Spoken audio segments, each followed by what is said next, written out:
The Democratic Alliance, the country's official opposition, is holding its 2018 elective Congress at the Tshwane Event Center this weekend. It is probably one of the most contentious one yet. Not necessarily because of the leadership contest, but because of the party needs to decide the direction it takes ahead of the 2019 elections. So let's start first with who is contesting who. Leader Mmusi Maimane is going to get a second term because he was nominated unopposed. The Federal Council Chairperson, James Self, is also going to continue at the helm as he was also nominated uncontested. Of course, the Council is the second highest decision-making body between conferences for the party. The real race is the one for the Federal Chairperson. There's a lot of issues that have dominated the media ahead of this conference, sparking a race war within the party and over this inclusion of diversity alongside its values of fairness, opportunity and freedom. Part of it is that how do you implement it practically, because this is seen as a move for the DA to remove this perception that it is a white party. Even though it is growing within black townships, its leadership remains white and male dominated. Some have called for things like quotas to ensure representation, but we know that has also been dismissed even by some who belong to the so-called black caucus of the party.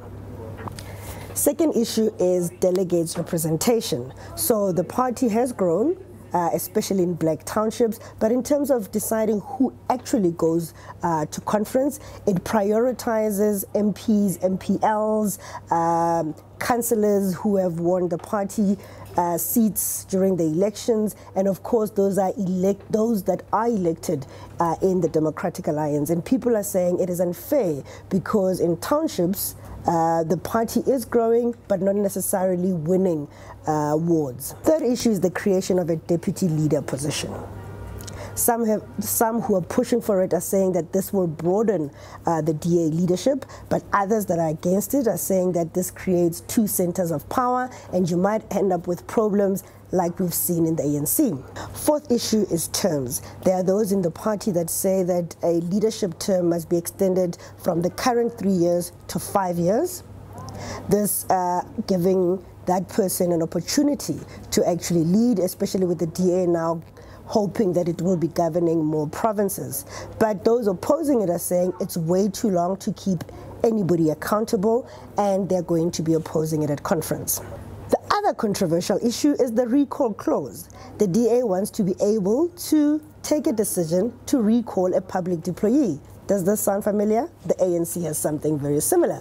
But this is seen more as a response to the Patricia de Lille disciplinary saga that has just dragged on and on and on, and in between there has been numerous legal challenges to that process. Of course, those that are close to her are warning that no constitutional amendment should be done in response to an individual, but also that the DA must always make sure that it follows due process. We're also expecting heated debates around what the party adopts as policy, especially around inclusive economic empowerment and also around land reform, which has been heated not only in the party but across the country and very divisive and sometimes between racial lines. News 24 will be giving you blow-by-blow coverage of the DA Congress, so follow us on Twitter at Team News 24 and www.news24.com.